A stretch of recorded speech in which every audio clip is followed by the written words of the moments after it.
Hi, and welcome back to another Æther physics. It's my 16th episode, I guess. I bought a new camera, as you can see. Maybe you can see, maybe you can't. I got a microphone on top of the camera because I'm used to have one here, but I don't want it anymore because it's a lot of work editing. And I hope this microphone works well. I hope there's not a lot of reverb in the room.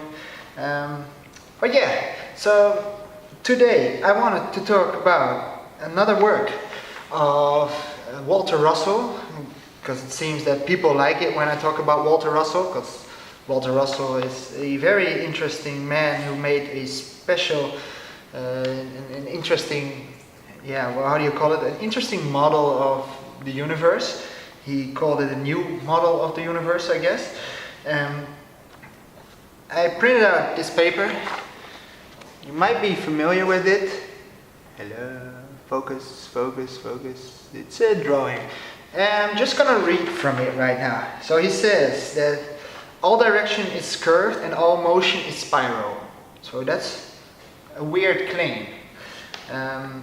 He says motion begins its expression by an infinitesimally slight overbalance electrically and underbalance magnetically of particles of one substance.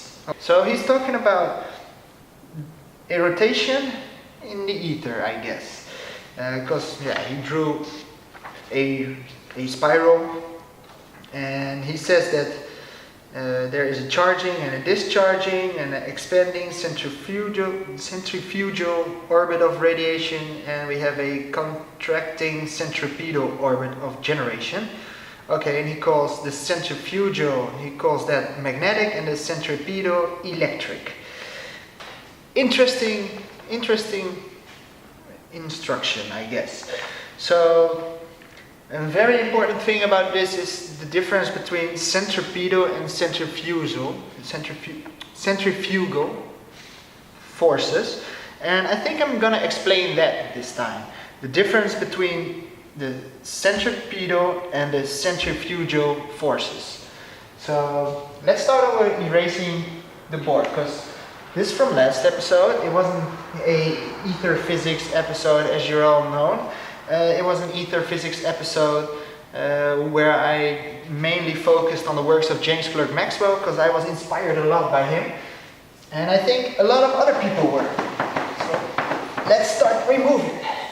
What you see here, all these equations are a harder part of physics, because we need a lot of mathematics to express our physical world. It's been a while since I've uploaded a video, and as you can see, this is still from the last video, and it's pretty stuck now. I always feel sad when I'm removing these equations, because I spend a lot of work writing them down, and I enjoy it, writing down all these equations, and now I have to remove them all. When we're talking about centripetal or centrifugal forces, we're talking about something in rotation. A lot of physicists call the centrifugal force an imaginary force. And we're going to explain this idea first. Imagine we have a center, and it's a dot. I don't know if you can see it, maybe I should draw it a little bit bigger. Here we have our center point, and something is in orbit around it. It can be, we can imagine this being a planet, we can imagine this being a merry-go-round, I think that's what they call it, or we can even imagine it being a half pipe for skateboarding, because I'm interested in that. Whenever something is in orbit, in rotation, it has a certain velocity in a certain direction. So let's say we are here at the bottom, and we have a velocity in one direction, because a velocity is a velocity has a speed and a direction, and there is no acceleration yet. But if an object wants to go in one direction and it's curving around for some apparent reason, for instance, when you're in a swing from left to right, or when you're on a skateboard in a half pipe, you move horizontally, and you curve up in a half pipe. Or you are in a satellite that is in orbit around the Earth, or you have the moon, for instance, it's in orbit around something. It has a velocity in one direction, and it has a centripetal force towards the center. So we start with saying red is a velocity in some direction, and we can call this rotational velocity, we can call that the angular velocity. That's what we usually call that. And the centripetal force would be some force that's actually there trying to push it or pull it towards the center. It depends on what's actually going on.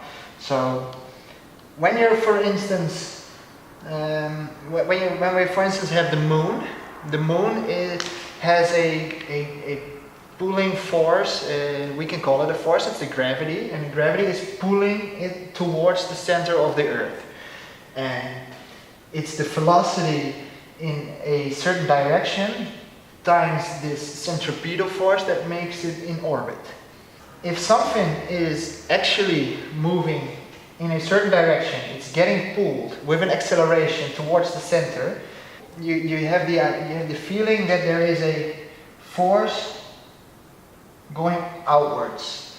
Centrifugal force is not really a force, but it is a force in a way.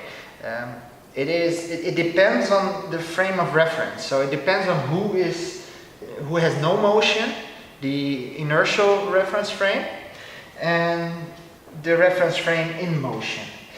How can you think of something that is in orbit? Because if you will be standing on top, or if you will be standing, for instance, on the moon, that is in orbit around the Earth, it looks as if the Earth is rotating around its core and that you're standing still. If you're standing on the side, you think the moon is rotating around the Earth. Let's start by the idea of an inertial reference frame. The inertial reference frame is the frame at which the object is at still, so not moving at all. So if you would say that something is in orbit around something, you say the thing in the center would be an inertial reference frame. That would be, we would say that this has x, y, z coordinates, and it's inertial, it's standing still, and everything that's moving is moving compared to the inertial reference frame. If it would have an inertial reference frame here, so not there but here, it would actually look as if we have our ball again, and we would say that we have our bigger ball here, and we would only say that this one is rotating around its axis in the opposite way, of course. These situations are actually the same situation, just with a different reference frame. So if we look at reference with the object in the middle standing still, we would think that something is in rotating. If we would have the reference frame in the rotating part and we would say that it is standing still, then we would think that the other frame or the other object is rotating around its center, around its core. So these are two situations that are actually the same, because if you're in space, for instance, there is no way of telling the difference between these two situations. Who knows who is actually in rotation? You need a third object to be objective. So without a third object, these situations represent exactly the same. Okay, what makes centrifugal different than the centripetal is that the centripetal force is due to interaction with another object. The centripetal force actually needs something to push or pull the object in a circular motion. So it could be gravity, it could be the ground, for instance. In this idea about skateboarding, you would have a half pipe. So we draw a nice half pipe. We have our skateboard here. The skateboard has a velocity to the right, but there is a force pushing it around the curve. we would say that the half pipe itself has a force in a other direction, towards the center of the half pipe. If there would be no force pushing towards the center, the object would continue going in one direction. It wouldn't bend, it wouldn't curve. That makes sense, doesn't it? Well, okay, so the centripetal force is due to interaction with another medium, with another object. If there is no interaction between another object, there is no centripetal force. And the centrifugal force is something you think you experience from your reference frame if you are in the rotation. So if you're on top of your skateboard and you're going upwards on the half pipe, you feel a force pushing you down. Whenever your skateboard is in a position here, it feels like there is an extra gravity. It feels like a centrifugal force because there is an equal amount of centripetal and centrifugal force. You stay in a certain path. What makes centrifugal different than centripetal is that centripetal force is due to interaction with another object. Gravity for orbiting objects, tension for a spinning ball on a string, friction for an object on a spinning merry-go-round, and etc. While centrifugal force must be added to the model out of nowhere, just because you are in a rotating reference frame. There is no force, there is no mass times acceleration in that direction. It is not really there, it just looks like it's there because you are in a rotating frame of reference. So whenever you're on the skateboard, you think you feel that force, but it is not really the force that you're feeling. If we would have an experiment, and maybe it's easy to continue with the skateboarding idea, we can have two different kinds of experiments. We can stand next to the half pipe, we can stand on top of the skateboard and do the experiment. If we would stand next to the half pipe, we would say, you're rotating because the ground is slightly curving up. And there is a centripetal force because of the ground pushing you up. There is no centrifugal force, it's just centripetal. That's it, dude.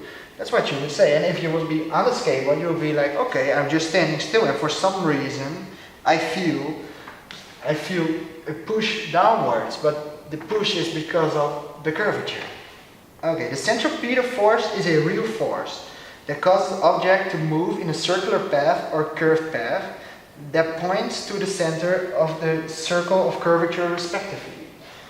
Okay, centrifugal force is not a real force. It is an inertial force established so that the Newtonian laws are valid when observing motion in an accelerated frame of reference. I hope this explained a little bit about the difference between centripetal and centrifugal, because centrifugal force, it's not really a real force. It looks as if you have a force, but it is because there is a centripetal force pushing you, accelerating you towards the center. So that's the difference between the two. Yeah, I wanted to thank you for watching this video, and if you like this idea, just drop a like or thumbs up or whatever you call it nowadays. And I want to thank you for watching. Hope to see you guys sooner, man. Thanks a lot, and see you next time.